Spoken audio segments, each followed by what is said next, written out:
शिखा थकी हारी कॉलेज से अभी अभी घर लौटी थी। आते ही सबसे पहले उसने अपना दुपट्टा उतार कर दूर फेंका था। गर्मी की वजह से उसका दूधिया गाल लाल टमाटर हो रहे थे। पसीने की वजह से उसके सुनहरे बाल उसकी गर्दन पर चिपके हुए थे, तो कुछ बाल गालों पर भी चिपक गए थे।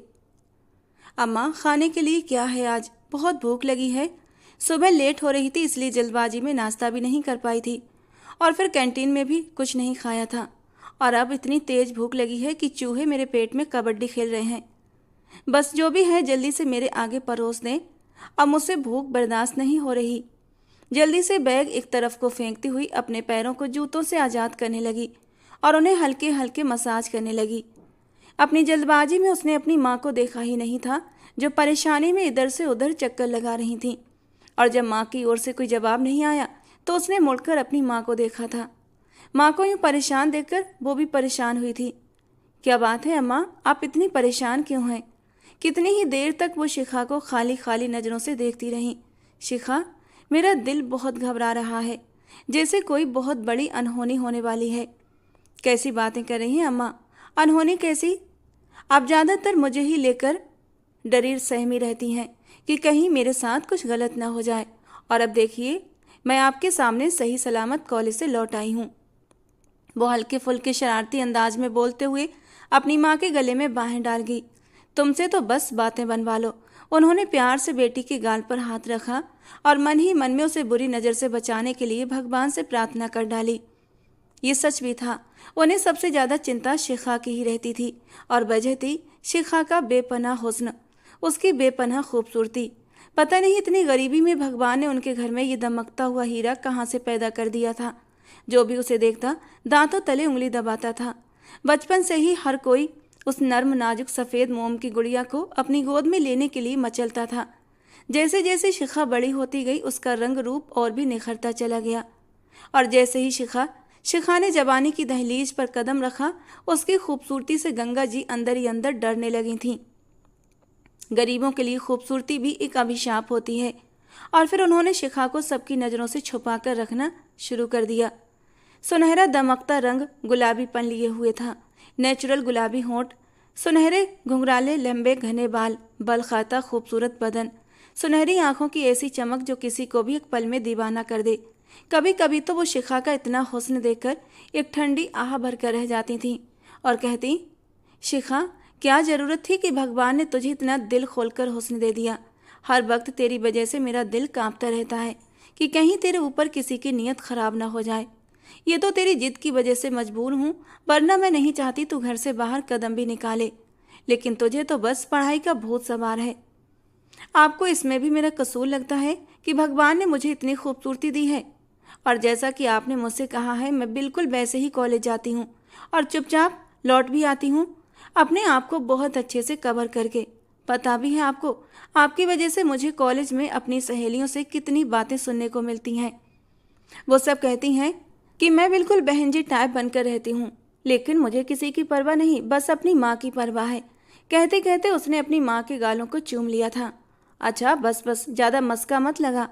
तुझे पता है किशोर को गए पूरे 2 घंटे हो चुके हैं। कुणाल आया था उसे लेने, तो उसमें टेंशन लेने वाली कौन सी बात है? कुणाल के साथ तो किशोर वैसे भी जाता रहता है। आखिर को उसका इकलौता दोस्त जो ठहरा। वो टेबल पर रखे जग से गिलास में पानी डालते हुए पीने लगी थी और अपनी माँ की बात को चुटकियों में उड़ा दिया। कुणाल ठाकुर 17-18 साल का एक शरारती सा लड़का, जो ठाकुरों का बेटा था।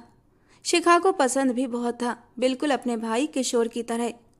लेकिन कुणाल का बड़ा भाई वैभव ठाकुर, उससे शिखा को उतनी ही ज़्यादा चिढ़ थी। बेवजह पूरे गांव पर अपनी दहशत सवार कर रखी थी।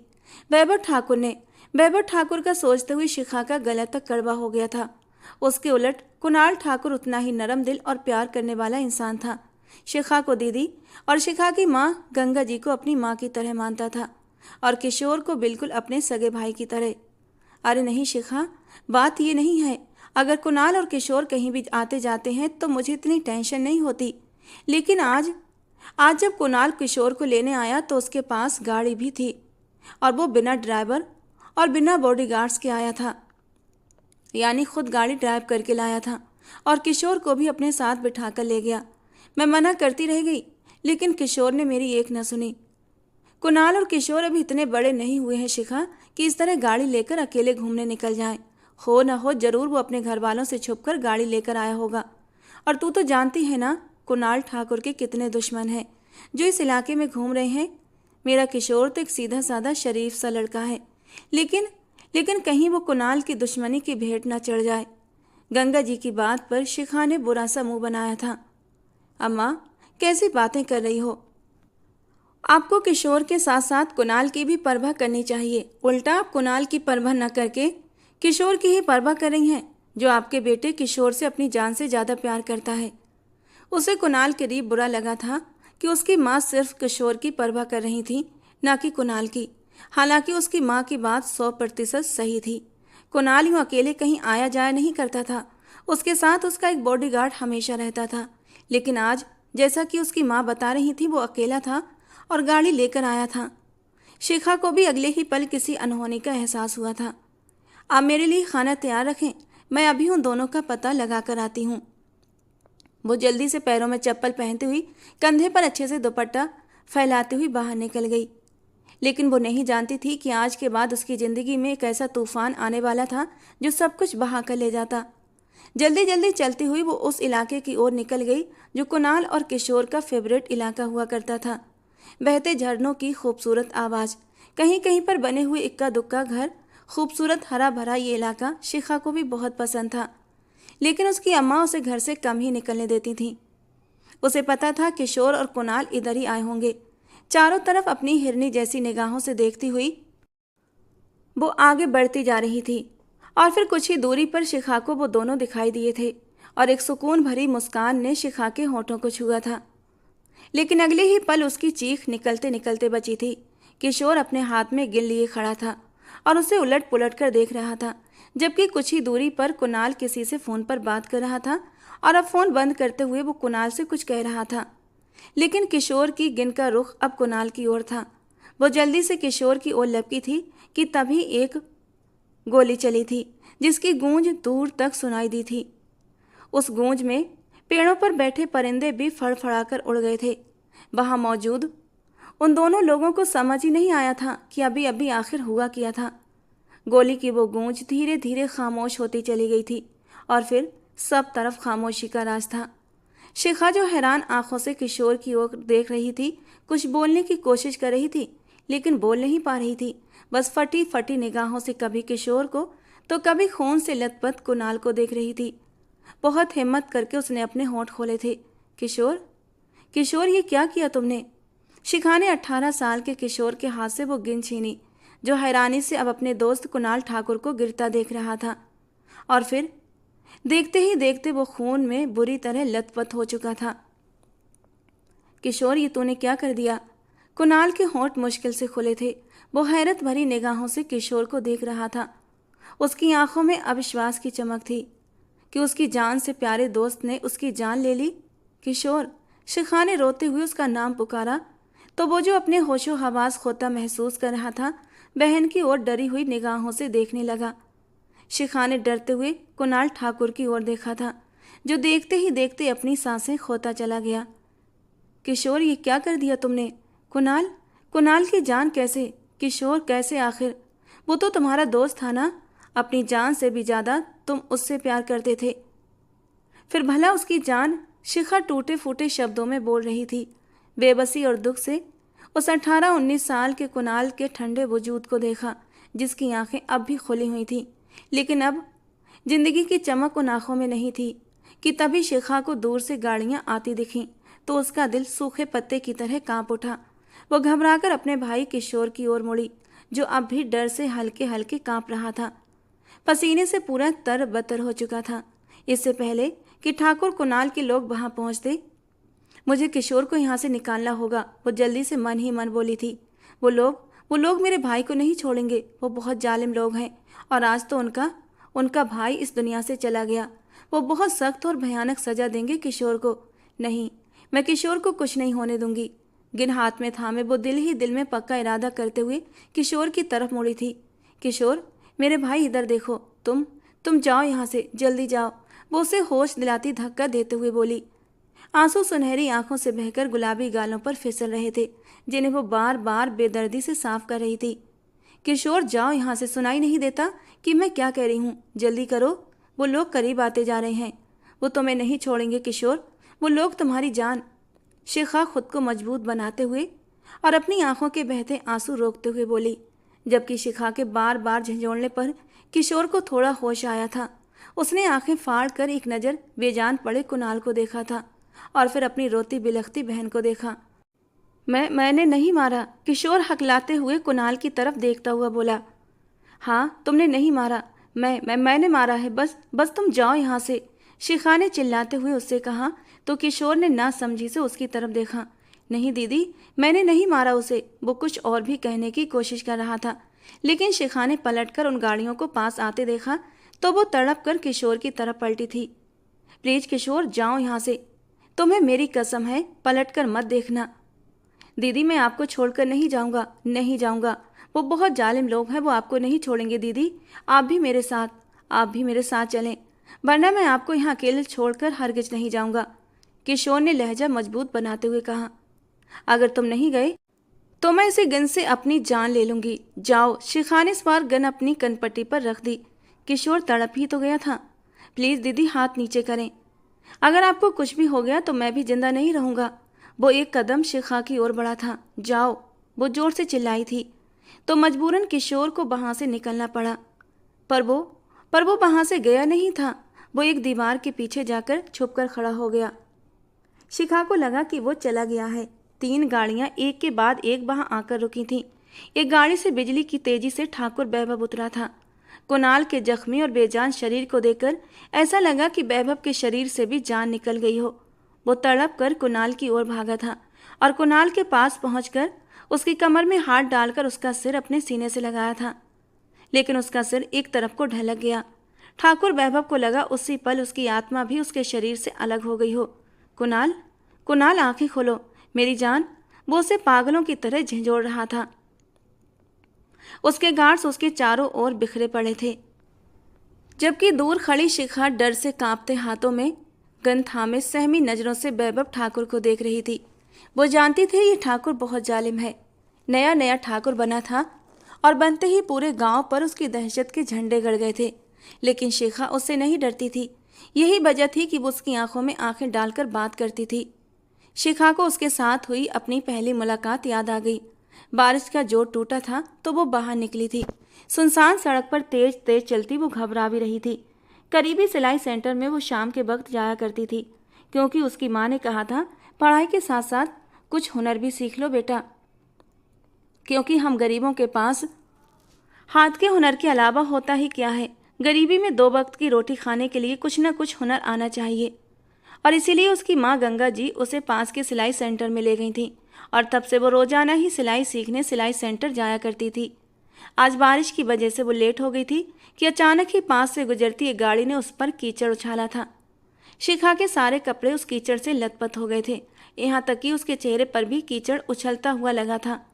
यू इडियट, बदतमीज, वो गुस्से से पास पड़ा पत्थर उठाकर उस गाड़ी को मारती गुस्से के मारे जोर से चिल्लाई थी। गाड़ी में बैठे शख्स ने उसका चिल्लाना और पत्थर मारना बहुत अच्छे से देखा था। गाड़ी रुकवाते हुए वो बाहर आया। गाड़ी का बैक शीशा देख वो गुस्से से उसकी तरफ बढ़ा। ठाकुर वैभव को अपनी तरफ आता देख वो भी गुस्से से लाल भभूका होती अपने चेहरे से कीचड़ साफ करने के लिए अपना दुपट्टा चेहरे पर लाई कि तभी ठाकुर वैभव ने उसकी कलाई सख्ती से दबोच ली। क्या बकवास की तुमने अभी, और ये पत्थर मारने की हिम्मत कैसे हुई तुम्हारी? शिखा ने अपनी कलाई पर उसकी मजबूत पकड़ महसूस करते हुए दांत पीसकर उसे देखा। वही किया जो करना चाहिए था और वही कहा जो आपने सुना। अब छोड़िए मुझे, गुस्से से बोलती अपनी कलाई वो उसके हाथों से छुड़ाने लगी, लेकिन सामने वाले की पकड़ बहुत ज़्यादा सख्त थी। तुम हो कौन जो ठाकुर से इस तरह बात करी हो? लगता है अपनी जान प्यारी नहीं है तुम्हें। उसको गहरी निगाहों से देखते हुए उसकी नरम कलाई थामे उसे खींचकर उसने अपने करीब किया था तो वो लड़खड़ा गई। छोड़ी मुझे, पागल इंसान। वो हड़बड़ाते हुए अपने शब्दों पर गौर ही न कर सकी और जो मुंह में आया बोलती चली गई। ठाकुर वैभव को उसकी बात पर गुस्सा आ गया। कैसे वो उसे पागल कह सकती थी? उसकी इतनी हिम्मत! फिर उसकी दोनों कलाइयों को अब की बार ज़्यादा सख्ती से मरोड़ कर उसकी कमर की तरफ ले गया तो एक उसकी चीख निकली थी। दर्द से शिखा की जान निकली जा रही थी। शिखा की आंखों में आंसू भर आए थे।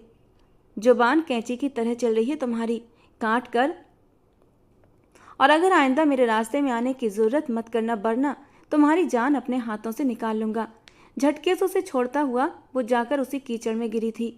शिखा ने घायल निगाहों से उसे देखा और फिर अपनी हालत को, अपनी कलाइयों पर होते दर्द को महसूस करती वो अपने होठों से सिसकी रोकते हुए नजरें झुका गई।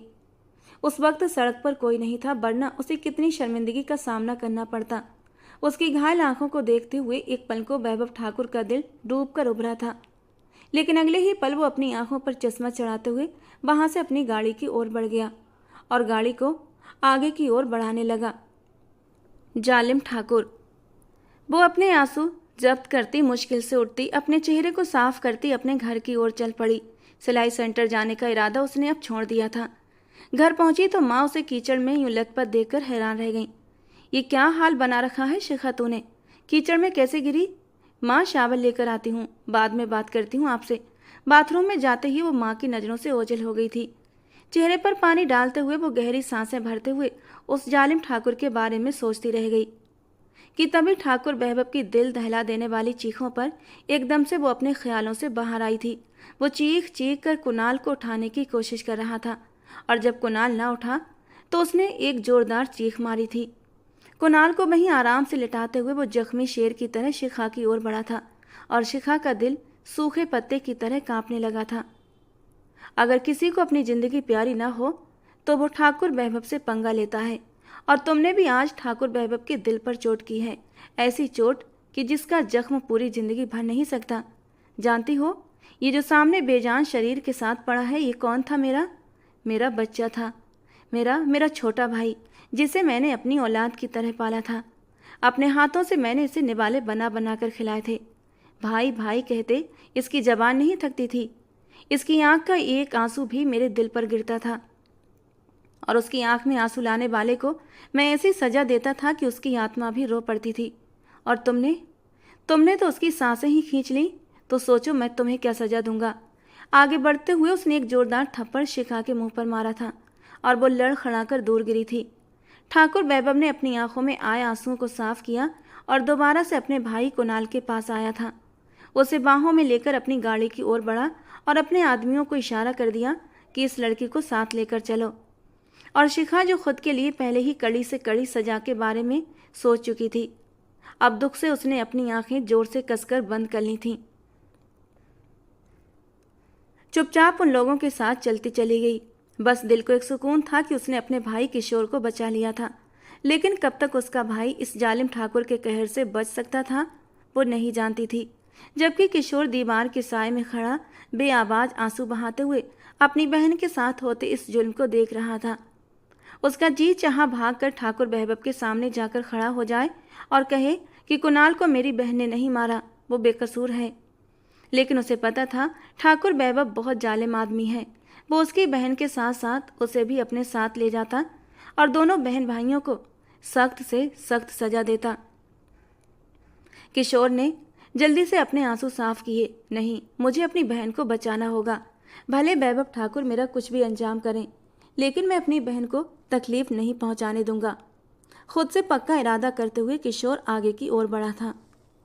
वो लोग कब उसे वहां से लेकर आए थे उसे पता ही नहीं चला। न जाने उस किस जगह पर लाकर बंद कर दिया गया था। गिन अब भी उसके हाथ में थी।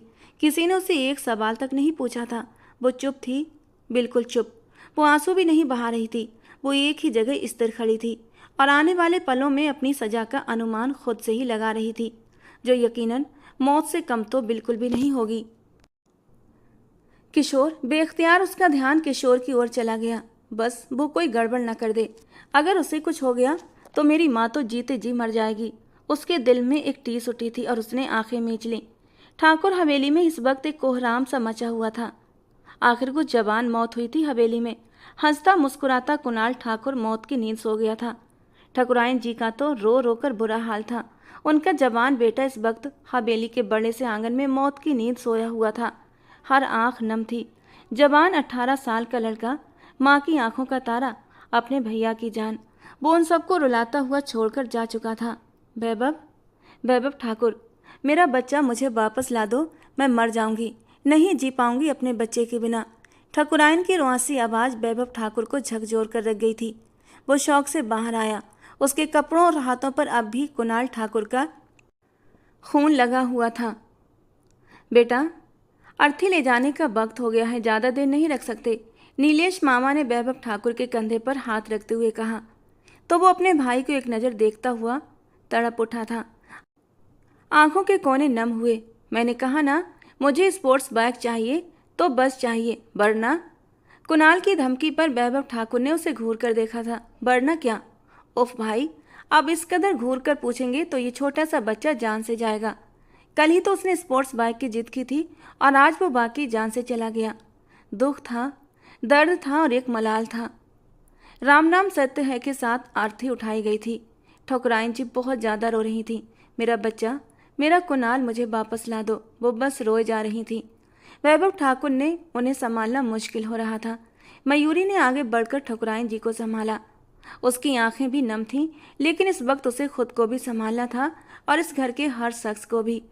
ठकुराइन को हौसला देती हुई वो उन्हें अंदर ले आई थी, जबकि वैभव ठाकुर अपने आंसू पोंछता आरती के पीछे शमशान घाट की ओर बढ़ा। किशोर, किशोर, कुछ तो बता, शिखा कहाँ है? मेरी बच्ची कहाँ है? गंगा जी रोते हुए किशोर से पूछ रही थी, जो लगातार माँ की गोद में सिर रखे रो रहा था। अम्मा, अम्मा, मैंने नहीं मारा उसे, मुझे नहीं पता वो कैसे मर गया। वो तो दोस्त था ना मेरा। मैं क्यों मारूंगा अम्मा उसे? मैं तो खुद उसकी मौत से टूट कर बिखर गया हूँ। मेरा जान से प्यारा दोस्त चला गया। वो बिलख बिलख कर रो रहा था, जबकि गंगा जी उसका चेहरा देखते हुए बुरी तरह रो पड़ी। अरे पागल, मैं तुझसे तेरी बहन के बारे में पूछ रही हूँ और ये तू क्या कह रहा है? वो दिल पर हाथ रखकर बोली। अम्मा, दीदी को भी लगता है कि मैंने उसे मारा है, लेकिन मैं कसम खाता हूँ अम्मा, मैंने उसे नहीं मारा। वो माँ के हाथ थामे फिर से तड़प तड़प कर रो पड़ा। किशोर, तुझे मेरे ऊपर दया नहीं आती? अगर अब भी तुमने मुझे सब कुछ साफ साफ नहीं बताया तो देख लेना कि कहीं तेरी माँ जान से ही ना चली जाए। मुझे सब कुछ सही सही बता, आखिर हुआ क्या है? वो कांपते हुए शब्दों में बोली। गंगा जी को किशोर के बहते आंसू और उसका कांपता शरीर देखकर कुछ गलत होने का एहसास होने लगा था और वो मन ही मन भगवान से प्रार्थना कर रही थी कि हे भगवान, हमें किसी अनहोनी से बचा लेना। अम्मा, वो कुणाल ठाकुर, मेरा दोस्त कुणाल ठाकुर मर गया। माँ के सीने से लगकर वो बिलख बिलख कर रोया। गंगा जी के दिल को जैसे कोई चीर कर रख गया था। क्या बोल रहा है? कैसे मर गया? वो जानती थी किशोर और कुणाल की कितनी अच्छी दोस्ती थी और उन दोनों की दोस्ती में कभी अमीरी गरीबी नहीं आई थी। और वो तो इतना अच्छा बच्चा था कि उनके घर भी आता था और गंगा जी की दिल से इज्जत करता था। घी लगी रोटी के साथ लाल मिर्च और लहसुन की चटनी को चटकारे ले लेकर खाया करता था और कहता, गंगा आंटी, ये स्वाद मुझे अपनी हवेली में कहाँ मिलता है। ये स्वाद तो मुझे बस आपके घर पर आकर आपके हाथ से खाना खाने के बाद ही मिलता है। पेट भर जाता है मेरा, लेकिन मन नहीं भरता। गंगा जी कुणाल की बातें याद करते हुए बुरी तरह तड़प उठी थीं। खुद अपने हाथों से एक निवाला किशोर को तो एक निवाला कुणाल के मुंह में डालती थीं। वो कैसे मर गया यूं अचानक? वो उल्टा सीधा क्या बक रहा है तू? तेरा दिमाग तो ठीक है ना? ये क्या बहकी बहकी बातें कर रहा है? मुझे लगता है तेरी तबीयत ठीक नहीं है। जरूर तेरे दिमाग को गर्मी चढ़ गई है। भला कुणाल को क्या हुआ? मेरे बच्चे, कुणाल को कुछ नहीं होगा। तू तो कहकर गया था ना कि थोड़ी देर में ही तुम आओगे और तुम दोनों के लिए मैं खाना बनाकर तैयार रखूं। ये देख, मैंने गरम गरम रोटी घी के साथ लिपेट कर रखी है। आज तो साथ में मैंने लस्सी भी बनाई है और कुणाल की मनपसंद लहसुन वाली चटनी भी। मैं तो तुम दोनों का ही इंतजार कर रही थी और तू है कि अब ऐसी बहकी बहकी बातें कर रहा है। उन्हें विश्वास नहीं हो रहा था कि कुणाल अब इस दुनिया में नहीं है। नहीं अम्मा, मैं सच कह रहा हूँ। मैंने अपनी आंखों से देखा था कुणाल को। कुणाल ने अपनी आखिरी हिचकी के साथ अपना दम तोड़ा था मेरी इन आंखों के सामने। वो रोते हुए तड़प कर माँ की गोद में सर रख गया और गंगा जी दुख और अविश्वास से आंखें मीच कर रह गई थीं। उन्हें एक नए दुख ने घेर लिया था। कुणाल उन्हें बिल्कुल किशोर जैसा ही प्यारा था। उसकी मौत का सुनकर तो वो खुद भी रोने से खुद को रोक नहीं पा रही थीं। कैसे हो गया ये सब किशोर? कुछ तो बता। वो उसे लगातार रोते हुए देखकर अब अपने आंसू पोंछते हुए बोली, अम्मा, मैं सच कह रहा हूँ, मैंने नहीं मारा उसे। मुझे नहीं पता उसे कैसे लगी थी। मेरी गन से। तेरी गन? तेरे पास गन कहाँ से आई? वो दिल पे हाथ रखकर बोली। वो मेरी नहीं थी अम्मा, वो तो कुणाल लाया था। मुझे नहीं पता अम्मा, मुझे कुछ भी नहीं पता। बस एक गोली चली और वो, किशोर कहते हुए बिलख बिलख कर फिर से रो पड़ा। हाय माँ मरे, ये क्या कर दिया। शिखा किधर है किशोर? मैंने कुछ पूछा है, शिखा किधर है? वो कांपते लहजे में चिल्लाई थी कि तभी जोर जोर से दरवाजा बजा था। अम्मा, अम्मा वो लोग आ गए। अम्मा मैं सच कह रहा हूँ, मैंने कुछ भी नहीं किया। वो लोग मुझे नहीं छोड़ेंगे। वो रोते हुए माँ के सीने से लिपट गया। इतने में छोटे से घर का दरवाज़ा जो लकड़ी का बना हुआ था टूट गया और आने वाले अंदर पहुँच चुके थे। हल्की सी आहट पर भी वो चौंक जाती। न जाने उसे यहाँ कितना वक्त हो गया था, उसे अंदाज़ा नहीं था, लेकिन इतना जानती थी बहुत ज़्यादा वक्त बीत चुका है। शायद दिन और रात और फिर से दिन। पर इस अंधेरे कमरे में रोशनी का जरा सा भी गुजर नहीं था। अंधेरे से डरने वाली शिखा 24 घंटे से अंधेरे कमरे में बंद थी। अब तो अंधेरे में भी उसे थोड़ा थोड़ा अंदाजा होने लगा था कि वो एक स्टोर रूम था। तंग और तारीख सा स्टोर रूम, जहाँ सिवाय लकड़ी के कुछ दूसरा सामान उसे दिखाई नहीं दे रहा था। वो अभी तक वही गन हाथ में लिए एक दीवार के साथ टिकी बैठी थी। एक एक लम्हा उस पर कयामत बनकर गुजर रहा था। डर की एक तलवार थी जो उसके सिर पर लटक रही थी। एक पल को जी चाहा कि खुद को इसी से ख़त्म कर ले। न जाने वो सरदार उसे क्या सजा देगा, कितना तड़पा तड़पा कर मारेगा। इससे तो अच्छा है खुद ही अपने हाथों से अपनी जान। लेकिन फिर अगले ही पल खुद को डांटने और समझाने लगी। हर जुल्म सह लेगी, लेकिन हराम मौत नहीं मरेगी। बाहर कुछ खटके की आवाज़ सुनाई दी थी। शिखा एकदम चौकन्नी हो गई। हाथ में पकड़ी हुई गन पर मजबूत पकड़ हो गई थी। माथे पर पसीने की बूंदें उभर आई थीं। उसकी निगाहें दरवाजे पर ही टिकी हुई थीं, जहां से बाहरी कदमों की आहट सुनाई दे रही थी। वो धड़कते दिल के साथ दरवाजे की ओर देखने लगी। पसीने की बूंदें अब उसकी कनपटी से गिरती हुई उसके कानों के रास्ते उसके गले पर बह रही थीं। और तभी दरवाजा एकदम से खुला और तेज रोशनी अंदर दाखिल हुई थी। कुणाल ठाकुर के अंतिम संस्कार के बाद वो घर नहीं गया था, वहीं शमशान घाट में बैठा उसकी जलती चिता को देखता रहा था। ठाकुर साहब उठिए, हवेली चलिए। आपकी माँ आपको याद कर रही हैं। उन्हें अपना चेहरा दिखाइए ताकि उनके दिल को कुछ सुकून हासिल हो। उसके नीलेश मामा ने उसके पास आते हुए धीमे से कहा था, जबकि उसके गार्ड्स चारों ओर फैले हुए थे और उसे कवर किए हुए थे और वो गुमसुम बैठा आंसू बहा रहा था। नीलेश मामा ने वैभव ठाकुर के खास बंदे को इशारा किया, जो न सिर्फ उसका दोस्त था बल्कि उसका गार्ड, उस पर जान देने वाला, उसका वफादार भी था। विष्णु ठाकुर। ठाकुर जी। वो उसके पास पंजों के बल बैठता उसके कंधे पर हाथ रख गया। उठिए, चलिए। वो खुद भी बहुत दुखी था। कुणाल उसके लिए भी बिल्कुल भाइयों जैसा ही था, बल्कि भाइयों से भी बढ़कर था। और आज वो अपनी सांसें पूरी करता हुआ सबको रुलाकर चला गया था। वो लड़की कहाँ है? सर्द बर्फ जैसे लहजे में पूछा। ठाकुर जी, वो लड़की डेरे पर है, डेरे के तहखाने में। बस आपके हुक्म की देर है। उसे सीधे मौत के, विष्णु ने नफरत भरे लहजे में कहा तो वैभव अपनी जगह से उठकर खड़ा हुआ। एक कहर भरी नज़र विष्णु पर डाली। जितना पूछा जाए उतना ही जवाब दिया करो, मशवरे नहीं मांगे मैंने, सख्त लहजे में कहते उसने दोबारा अपनी नज़र कुणाल की चिता की ओर मोड़ ली। जी ठाकुर जी, जो हुक्म।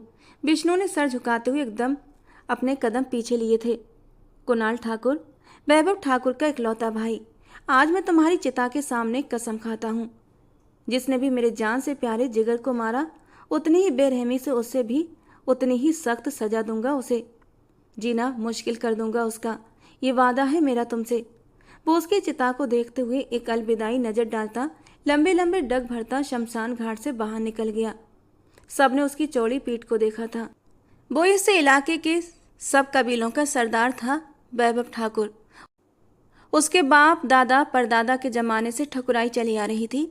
वो ठाकुर थे और अपने आसपास के सब कबीलों के सरदार हुआ करते थे। और अब ये सरदारी ठाकुर वैभव को मिली थी, जो एक बहादुर कबीले से संबंध रखता था। वो देवताओं जैसा रूप रखने वाला बहुत जालिम सरदार था। मुजरिम को सख्त से सख्त सजा देता था कि उसकी 7 पुश्तें भी याद करती थीं। और अब तो मामला उसके अपने सगे भाई का था, उसकी जान का, जिसे उसकी आंखों के सामने से दूर कर दिया गया था। अब वैभव ठाकुर चुप तो कभी नहीं बैठने वाला था। वो लंबे लंबे डग भरता हुआ अपनी गाड़ी तक आया था और एक झटके से गाड़ी को रिवर्स करता हुआ गाड़ी डेरे की ओर मोड़ ली थी। जहां उसके भाई की मुजरिम अभी भी अपनी जिंदगी की सांसें ले रही थी।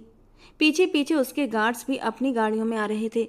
गाड़ी डेरे पर रोकते ही वो सीधा तहखाने की ओर बढ़ा था।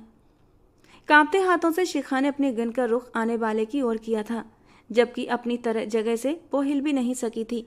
आने वाला कौन था, वो ये बात बहुत अच्छे से जान गई थी और अंदर ही अंदर उसका दिल बुरी तरह सहमा हुआ था।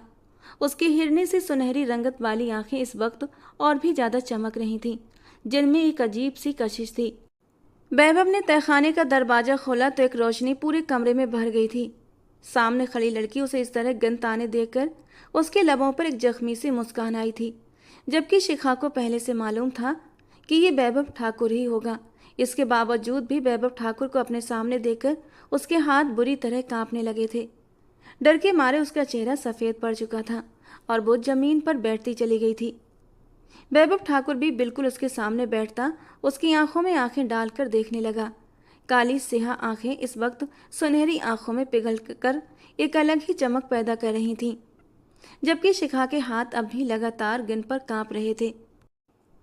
वैभव उसके करीब हुआ तो शिखा दीवार से सटकर खिसक गई।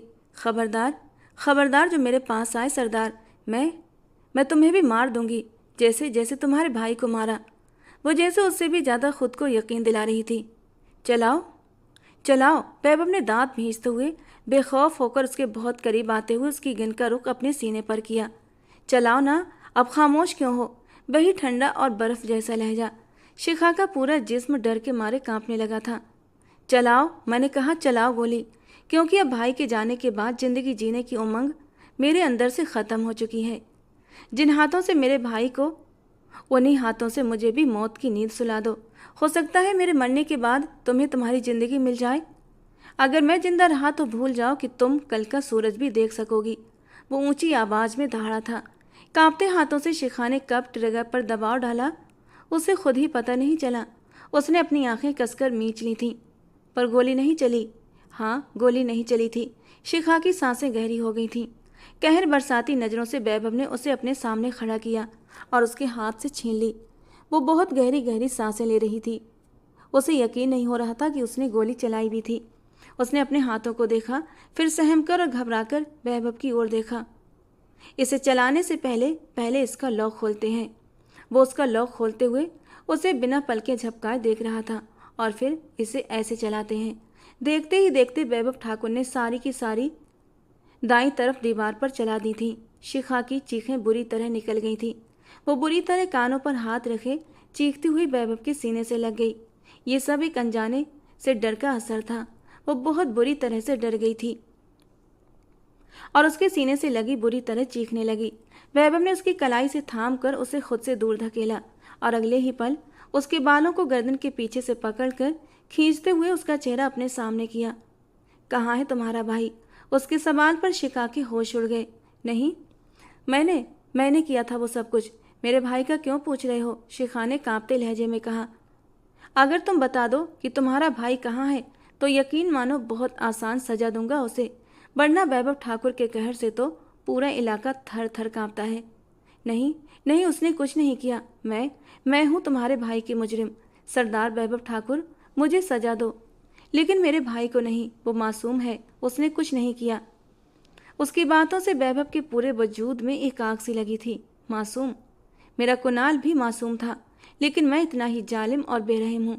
ढूंढ तो मैं लूँगा, चाहे पाताल में ही क्यों ना छुप जाए वो भगोड़ा, लेकिन वैभव ठाकुर के कहर से नहीं बच पाएगा। उसके किए की ऐसी सजा दूंगा कि मौत की भीख मांगेगा और मौत भी नहीं मिलेगी।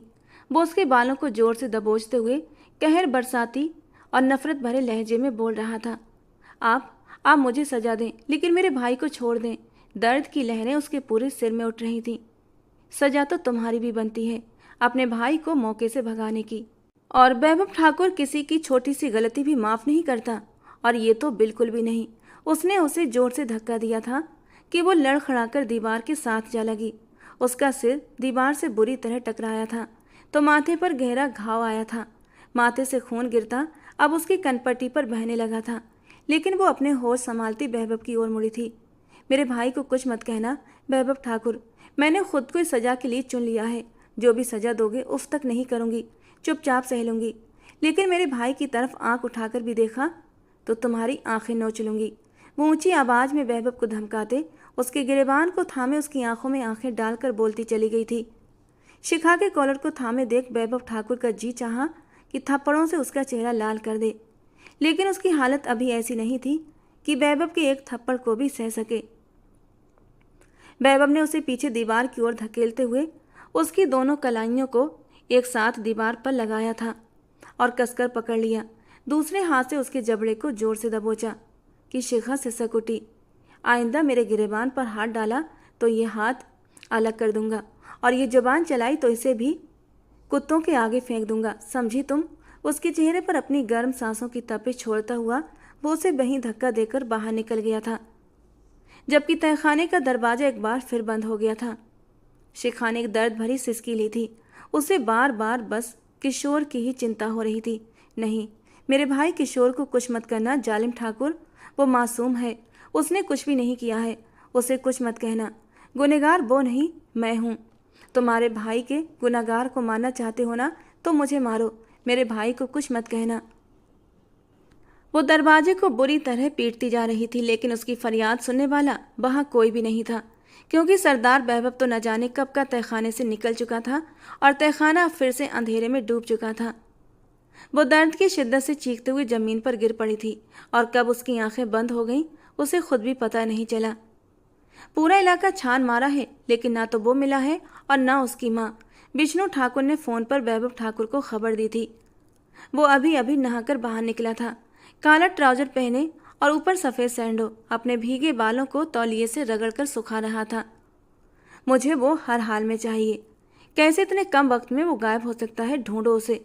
सुबह का सूरज निकलने से पहले वो मुझे मेरे डेरे पर मिलना चाहिए। विष्णु ठाकुर। वैभव ठाकुर फोन पर ही ऊंची आवाज में दहाड़ा था। ठाकुर साहब। अचानक से मयूरी दरवाजा खोलते हुए घबराई हुई वैभव के कमरे की तरफ आई थी और बेधड़क दरवाजा खोल गई, लेकिन वैभव को देखकर वो तुरंत अपना चेहरा फेर गई। वैभव ने पलटकर उसे देखा। क्या आफत आन पड़ी है? दस्तक देकर नहीं आ सकती थी? वो आगे बढ़ते हुए शर्ट पहनता, माथे पर बल डालता बोला, ठाकुर साहब माफ़ कीजिएगा, वो ठकुराइन जी की तबीयत बहुत ख़राब हो गई है अचानक, बस इसीलिए मैं जल्दबाजी में दौड़ी हुई। मयूरी ने नजरें झुकाए कहा, माँ? माँ को क्या हुआ? वो बिना जूते पहने ठकुराइन जी के कमरे की ओर भागा था, जहाँ वो बिस्तर पर अर्ध बेहोशी की हालत में थी। वैभव ने 1 मिनट की देरी किए बिना उन्हें अस्पताल पहुंचाया। शुक्र मनाइए आप इन्हें समय पर ले आए, वरना इनका ब्लड प्रेशर बेहद खतरनाक हद तक बढ़ चुका था। ऐसी हालत में कोई अकेला हो तो बड़ी मुश्किल हो जाती है, ख्याल रखिए इनका। डॉक्टर वैभव को तसल्ली देकर जा चुका था, जबकि अचानक ही उसकी आंखों के सामने शिखा का चेहरा घूम गया। वो खून में लथपथ थी, उसके माथे पर गहरी चोट आई थी। वो ऐसे ही जख्मी हालत में उसे तहखाने में छोड़ आया था। अगर उसे कुछ हो गया तो, मेरी वजह से उसकी जान चली गई तो? नहीं, मैं ऐसा हरगिज नहीं होने दूंगा। उसकी आंखों के सामने फिर से शिखा का वो खून भरा चेहरा लहराया था और वो पल याद आने लगे जब उसके सर से खून बहता हुआ उसकी कनपट्टी से होता हुआ उसके कंधों पर फैल रहा था और फिर कंधों से होता हुआ उसके सफ़ेद कुर्ते को भिगोता चला गया था। धीरे धीरे वैभव ठाकुर को एहसास हुआ कि शिखा को कुछ ज़्यादा ही चोट लगी थी, कि इतना ज़्यादा खून, और एकदम से शिखा की वो हालत याद करते हुए उसका दिल बुरी तरह धड़क उठा था। लेकिन अगले ही पल उसने अपने इन नरम जज्बातों को थपक कर सुला दिया था। मुजरिम है वो मेरे भाई की, सज़ा तो उसे ज़रूर मिलेगी, लेकिन वो सज़ा मैं तय करूँगा, उसे इस तरह मरने नहीं दूंगा। दोस्तों, ये कहानी का पहला भाग है। कहानी के दूसरे और आखिरी भाग को सुनने के लिए हमारे चैनल के साथ बने रहें। कहानी का दूसरा और आखिरी भाग कल इसी समय पर इसी चैनल पर अपलोड किया जाएगा। कहानी का ये भाग अब तक आपको कैसा लगा, कमेंट बॉक्स में अपनी राय जरूर देना। पसंद आया हो तो प्लीज़ लाइक करना। रोज़ एक नई और रोमांटिक कहानी सुनने के लिए हमारे चैनल को सब्सक्राइब जरूर करना। मिलते हैं दोस्तों कहानी के अगले और आखिरी भाग के साथ कल इसी समय पर।